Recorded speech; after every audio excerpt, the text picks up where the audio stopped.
Welcome to She Considers a Field podcast with coach, encourager, and fellow entrepreneur and homeschooling mama of four, Anna McLaughlin.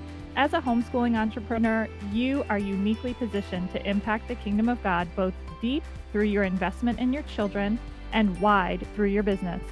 And yet guilt, frustration, and overwhelm can hold you back from all that God has for you. Come with me on a journey to walk in deeper peace, purpose, and joy, because God has given you a legacy to build, and I'm here to help you enjoy the ride. On this episode of She Considers a Field, I am honored to introduce to you my financial planner, Jace Roach. Jace has been in the financial industry since 2008. He has held multiple roles, including Vice President of Capital Markets and more recently a financial advisor with a large national firm based out of Minneapolis. Before serving clients directly, Jace consulted with financial advisors throughout the country. All right, friends, welcome to the next episode of She Considers a Field. You've been asking for it. We've got it. My financial advisor, someone I trust so highly and think so much of, Jace Roach, is in the house. Jace, thank you so much for being here. Thank you for having me. Oh, I'm so excited. Okay, so I told you my people have been asking. You guys, like, Jace, this is his first podcast that he's recording, but this is not going to be his last. I'm telling you that right now because he has so much great stuff to share. He has helped us so much. We've been working with him for 3 or 4 years. Prior to that, we had our own financial planner stories where it had been a while since we've worked with someone, and Jace really earned our trust. So you're going to love this episode today. So, okay, Jace, take us personally just a little bit of a backstory. What led you to become a financial planner? What led you into this industry? It's being that this is a faith-based podcast, it's kind of coincidental. It's actually, I think God is what led me to become a financial planner. So I got my start 2008 in this industry, 47 today. So it wasn't right out of college, and worked for really like the wholesale side of the business. So we were, I guess you could call it maybe a vendor for investments for financial advisors, and did that for 9 years for one company. Really loved it. Great company, great people to work with, and our division got closed in 2017. Meanwhile, I had been working with, my customers were financial advisors, so it was always something I had thought about doing. Most of the time, it's a self-employed type of position in our industry. I like the idea of doing that, having a flexible career, but never wanted to start all the way over in my 40s. Yes. So our division gets shut down.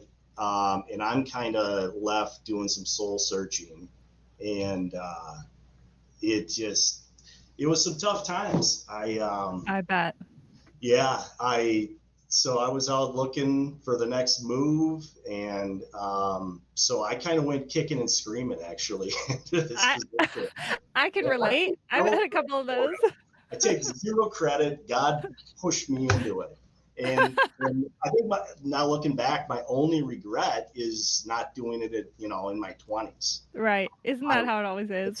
Yeah. I wouldn't change a thing. It's a great career. I recommend it to, anybody that has an interest in finances. So. Yeah, which is one of the things we've appreciated is it's clear you love your work and the true part of your work where you're actually serving. Which is why I asked you to come on here, because as you and I have talked about personally, and then as you know from this climate, it's tough out there. It's really tough. So I would love your insight just to kind of lay the foundation. Like, inflation's up, interest rates are high, housing prices are high. So what can people do as they're sitting in this really tight financial time in the short term? We'll talk more about long-term planning, but what can we do in the next days, weeks, months, and maybe a couple of years to ease this financial pinch? Right. So I kind of would start this by saying there's not one magic bullet that's going to solve, inflation personally in your household finances. It's going to be a multitude of small little items that add up to hopefully some good savings over time in a given month. I think just some of what I'm doing personally and what some of my clients have done. I think the first step is to audit. Just do a personal audit of your monthly expenses. Just find out. I mean, it might mean looking over the course of 2 or 3 months, but just look through and find out what's coming in, wise, and then what you're spending money on. And I wouldn't get too caught up in those unordinary expenses like the car broke down. You kind of look for patterns, look for the things that you're consistently spending money over and over and over again. So with that said, one, I think, kind of low-hanging fruit, monthly subscriptions. Yes. So little things, right, that add up. I mean, personally, we've got probably Netflix and Peacock and Paramount, and I probably can't even name Disney Plus. And so, any given subscription might start at $4.99 or be $15, but once you add them all up, and it's not just TV, there's Amazon Prime, which of course in our household we'll never ever get rid of. I know, same. But there's other subscriptions to think about. So I think monthly subscriptions is a good one. Just dial it back. Maybe there's some things you're just not using right now. For me, one that I can think of that I kind of turn on and off, besides maybe a particular TV streaming, would be QuickBooks. So QuickBooks I use to track my business expenses. Well, I can use Excel maybe for a good 9 months out of the year, and then I can flip that back on to help with taxes when the time's right. So that's $5 a month. You just add all of those up. Another one, shop insurance companies. Oh man. Okay, go. I do this all the time personally. I'm ashamed to say I don't really have any loyalty. Your loyalty is to your family, right, Jace? That's what matters. Yeah, one of these days I'm maybe that'll change, but for now I will hop around every couple years on the property and casualty side, so home and auto, and umbrella. Don't forget umbrella. I have a client. In fact, I just saw them today. We saw each other a couple times over the last weeks. He was paying 10, and this is a gentleman up in age, so he doesn't have teenagers in the house that are causing high auto bills or auto insurance bills. He was paying $10,000 a year for a boat, house, and 1 or 2 cars. He recently switched, and he cut that in half. So $5,000 he saved. Caveat: he did raise his deductible, so this is part of it too, and that's where you can read some articles, talk to maybe like a third-party insurance person or financial advisor. Shameless plug. To help. To help with where you feel, to help you just land on the right deductible. You don't want to go too high or maybe too low, so find the sweet spot. But raising deductibles can obviously impact the cost. Another idea: make sure your savings is earning interest now. So have lots of clients that come in that aren't earning interest still in their savings account. Checking is different maybe, but even now, checking accounts at banks are, a lot of banks anyway, or credit unions are earning 3+%. In the money market and CD world, as of this, summer 2024, you're looking, depending on term, maybe somewhere in the 4s or 5% there. So make sure you're earning interest to help combat inflation. And am I allowed to do a shameless plug for you? Can I do that? I don't know if we're allowed to do that or Okay, not. But let me just say that you might wanna talk to Jace, okay? Can I just say that? You might we wanna can talk to help. Jace if We you can wanna help. do that. Okay, there we Yeah. go. We're being neutral, we're being neutral. We have to be a little I, careful, y'all, because Jace has a company that he works for, but, I bring you quality stuff, and Jace is yeah. quality, and he's been helping us So, for a number of years. So talk to him, because that interest earning interest on the savings account, that's huge, huge. yep. Okay. It helps offset. So another thing is use more than one grocery store. Oh. We we started, Every mother is just imagining bringing all of her children, but no, you're right, you're right. Okay, so tell us, more than one grocery store. Okay. more than one grocery store. We lived in a small town where we really only had one option that we never loved. That's changed. We moved recently, and now we have, I think, every grocery store available to us. And so it's just a little bit easier. Yes, we could have driven around, but just it can make it. That's again a little thing, but it can move. It can add up over time. Um, it, I can't name brands, but there's certain items like eggs. My wife loves to buy that are like the free range organic. Yes. They have Yes. the card that talks about the farm. That I mean, it's just like Yep, I know those. They get me too. Those are the ones I like to buy. it drives me crazy. But one grocery store from another on that particular brand, I mean, it's $3 difference just for a dozen. So anyway, I going down a rabbit hole, but there's an example of little things can add up.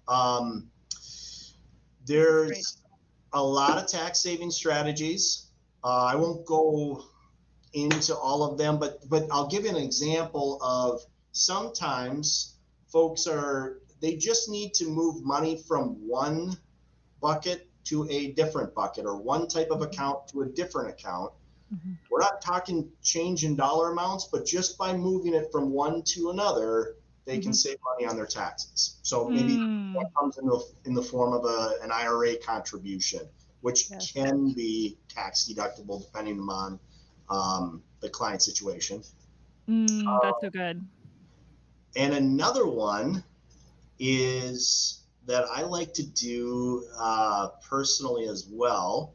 I'm not endorsing using a credit card to, rack up debt. But if the old, I think a lot of people are doing this these days, use it on those reoccurring monthly bills and then pay it off at the end. I used to travel a lot for work and we still use the same card today. And we've funded so many vacations, or not all of the vacation, but at least the hotels or maybe the flights just by doing that. Another thing you can do is sign up and get those introductory offers. Yes. You get a couple free flights. So that helps offset. Again, I'm not endorsing going into debt by doing that, but if you're just continuing to spend what you normally would, but you're getting points for it, you might as well. Yeah. So. Oh, that's so good. And we actually did an episode in June where we really talked about tell your money that it's precious. Treat it like it matters, and then that's going to help you hold more of it. And and this is something that Brian and I did recently that felt so helpful. We had always started with we'd done our audit, but we'd started with everything that we spent and tried to take away. And what I noticed just subconsciously was there was this feeling of loss of oh, but I like Netflix. Oh, I like Paramount. And we flipped it the last time we looked at everything where we started with what are our essentials? Mortgage, electric, gas, car, food. And then once we'd finished with all the essentials, we still had a bunch of money left over compared to our income. And then all of a sudden, when we started thinking of adding back, quote unquote, adding back in these subscriptions, I felt differently about it. I was like, oh, but that's money we could use to put towards the beach house or towards these different, towards a vacation for the kids or towards this homeschool thing. And all of a sudden the subscription held far less value because I wasn't giving it up. I was deciding if I was going to give up something else I valued to put it back on the budget. So that's what I hear you saying is similar, where it's like decide that money matters and Yeah, do that in several different ways by being really intentional. And listen, you guys, like, we feel like it's gonna take forever to make these changes. Like, nobody wants to pull out their insurance documents and go, "What actually am I paying right now?" But it's right, I mean, Jace, you've helped us do some of these steps. It does not take that long. right, right. So, Yeah, it's just filling out your information online. They make it pretty easy these days. They even know what cars you have at your house just by putting your name and address in there.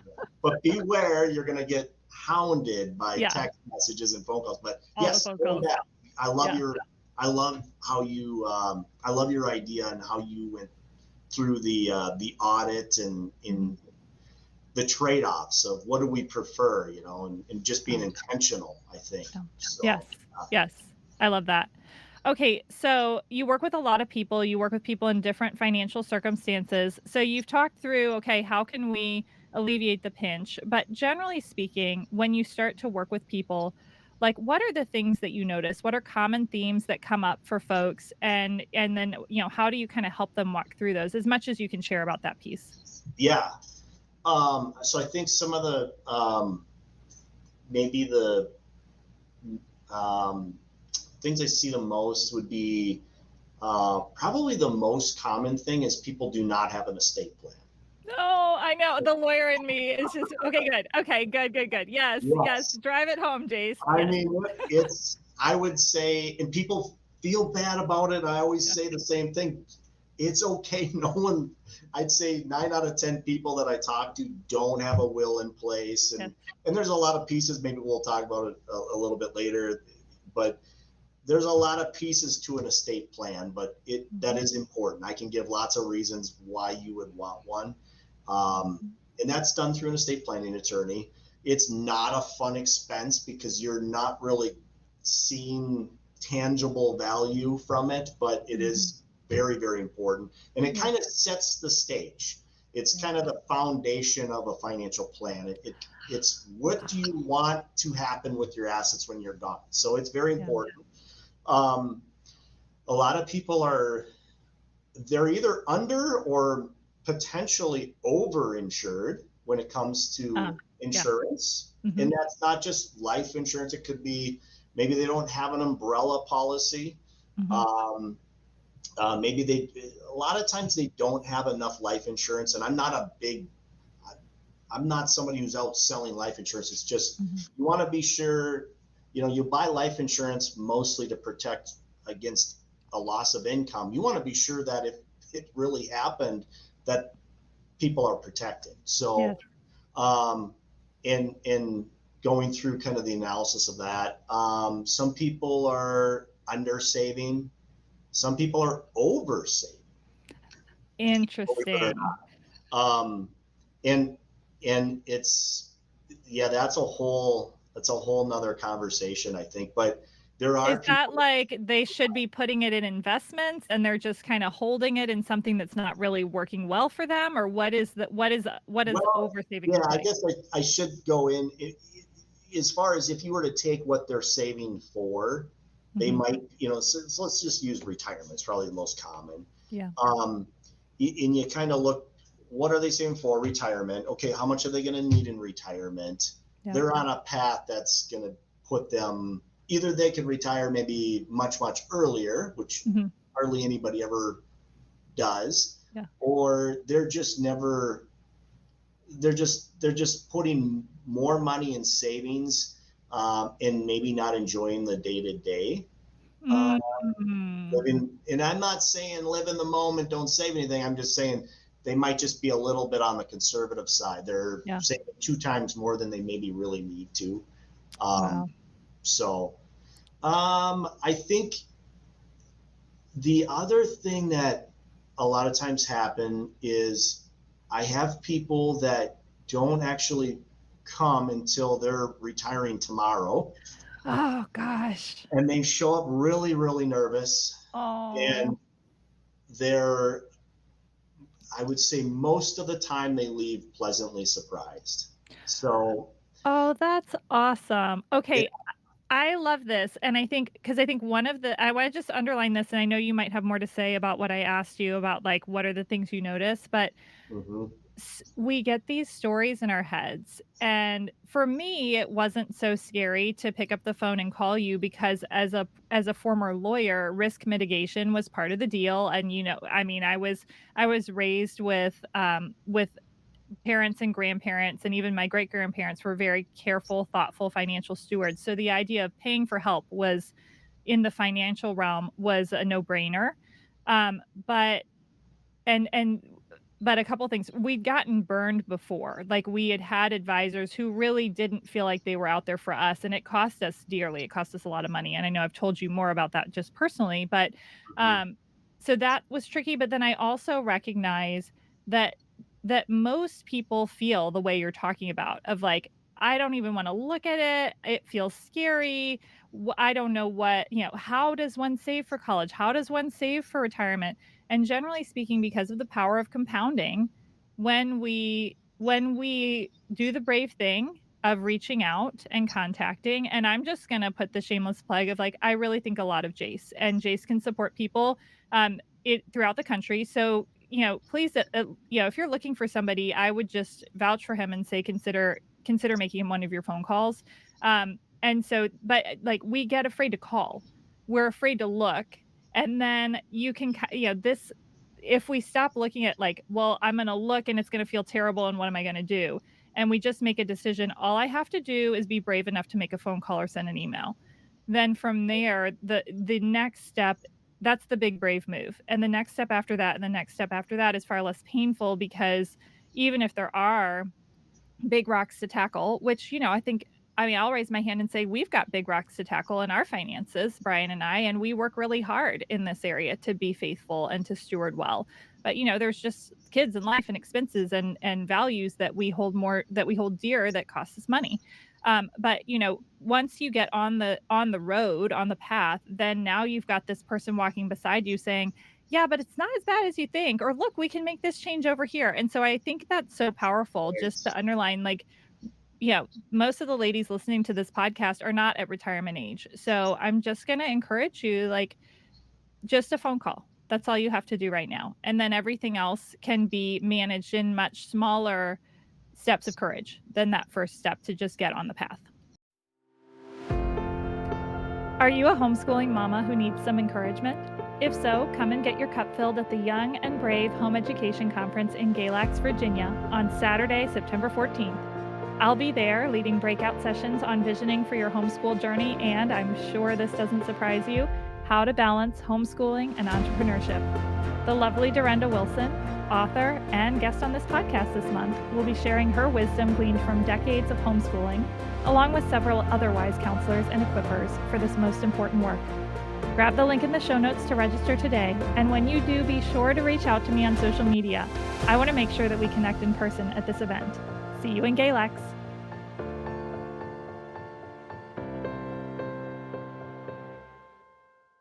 Okay, so real quick, just clarify for me, for those who don't know, what is an umbrella policy and why do you need it? Yeah, so an umbrella policy is something you get through your home and auto insurance agent. And that is, think of it as kind of a second line of defense. If you were to get in some sort of trouble, let's call it, Yeah. and either your home or your auto insurance was exhausted, because there's limits to those coverages. So so auto insurance might be, a common limit would be $250,000. Well, if you were to accidentally hit a pedestrian, they sue you, and it exceeds $250,000, you could potentially be on the hook for everything above that. So an umbrella policy is kind of I don't know if catch-all is the right word, but it's, again, a second line of defense there.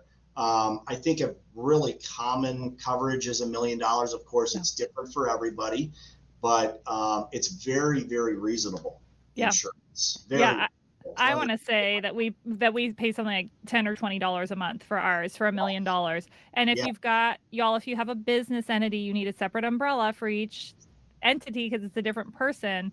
But like, this could literally be someone, a friend of a friend comes to your house and they twist their ankle on your front step. Like, this doesn't have to be some sort of crazy situation. It can just be an ordinary everyday situation that gets crazy because somebody decides, you've got a nice house and you must have deep pockets. So yeah, we've carried an umbrella forever and really love it, but I know not everybody knows what that is. Yes, and that's one of the things going back. Most people don't have one, and it's such an affordable piece. Of course, again, people love insurance, but that's one of the ones, best bang for your buck, maybe. So. Yeah. And I'm just going to throw this out there too. I know you can't really talk about like your recommendations of one type of insurance versus another, but I'm going to put my neck on the line and just say we looked at a lot of different options and we landed on term. And there's a reason that we did. And I'm happy to share more about that. But for us, term insurance, which says I'm going to pay a relatively small dollar amount per month to cover for a set term, usually 20 years. We got that in order to make sure that if something happened to us while our children were in the house, there would be money to cover for basically, people to stand in and care for them in our stead, to homeschool or home tutor the kids, take them where they needed to go, cook the meals, cover the loss of income and all of that. We tried whole and we tried variable universal and felt that both vehicles really didn't make sense for us. So I'm just throwing that out there. So we've covered all that. What you were saying, Anna, reminds me, I'm going to butcher this analogy, but I do that all the time.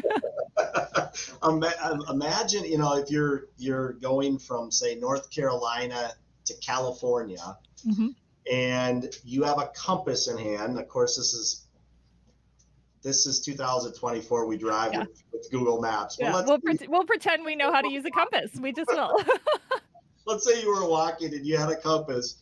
If you're just 1 degree off, you're going to, instead of ending up in LA, you're going to end up in Portland. It's a little bit like that in financial planning as well. It's better to kind of unveil and get a heading sooner than later so you can course correct. Yes. And little adjustments can make big differences in the long run. Talk to me about why it's important to do this work now. Like, don't wait 10 years. Don't wait until you feel like you've got enough money in the bank for it to really matter. Why is it important to start being intentional about stewarding your finances now? Yep. I think it was Albert Einstein. I think. Don't quote me on that, I guess. But I think he called compound interest the 8th wonder of the world.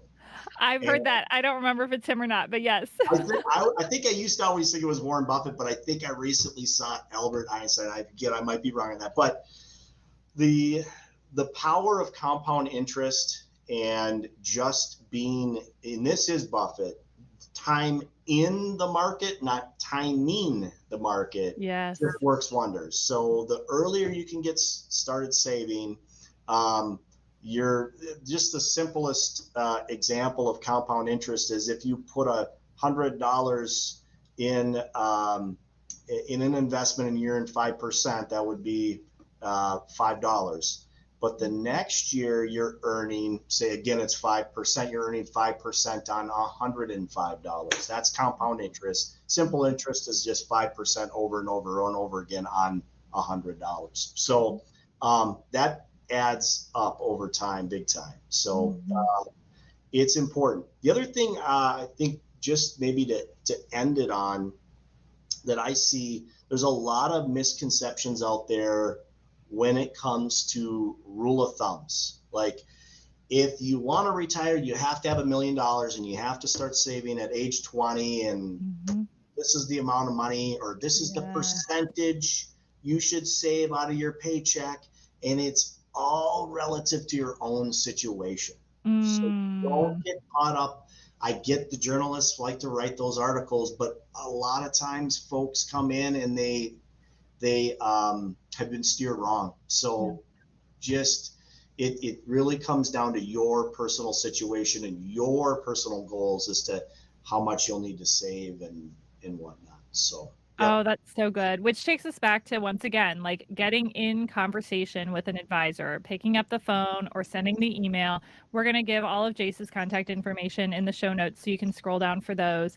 but it's just that first step of communicating. Because if I had seen an article when we were in the throes of I just left law and I don't know what I'm doing, if I'd seen an article about saving $1 million, it would have paralyzed me. And I can imagine a lot of my people are in the same boat of just like, we can't even put $1,000 in an emergency fund. How are we going to get to $1 million?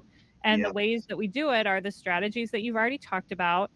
But the root of the strategies you're talking about are being in conversation. I feel like I just can't say that enough. Like, to talk to someone, to get out of that cortisol stress response of we're not okay. And it just brings, I'll never forget when we walked out of the estate planning attorney's office the first time, where it's like we got our will done, and there was just this feeling of like, like, it's okay. Whatever happens, hopefully nothing terrible, but if it does, we're covered there. And the same thing happens when we talk to a financial advisor, where it's just like, okay, we know what the next step is. We know how to take action. We know how to be intentional, and we know where we're going. And that's what I so appreciate about the service that you provide, Jace, is like you help us know where we're going and what, how much we are or aren't off course. So right. I think that's so good. Good. Okay. So where can people find you if they want to have that conversation with you? Yeah, I think probably the easiest is if you go to Ameriprise.com and then do a advisor search, and you can put my name in there, Jace, Jace, last name Roach, Roach. Mm-hmm. Otherwise, our main office number is 763-712-9428. Awesome. Jace, thank you so much for being here. I can't tell you how much I appreciate it. Thank you, Anna. It's been a pleasure. Appreciate it. Great. Thank you so much for joining us for this episode of She Considers a Field. If you found value in this episode, I would be so grateful if you would leave a review wherever you listen to your podcasts, and be sure to share with a friend who needs some encouragement on her journey today too. Until next time, remember, you've got this because he's got you.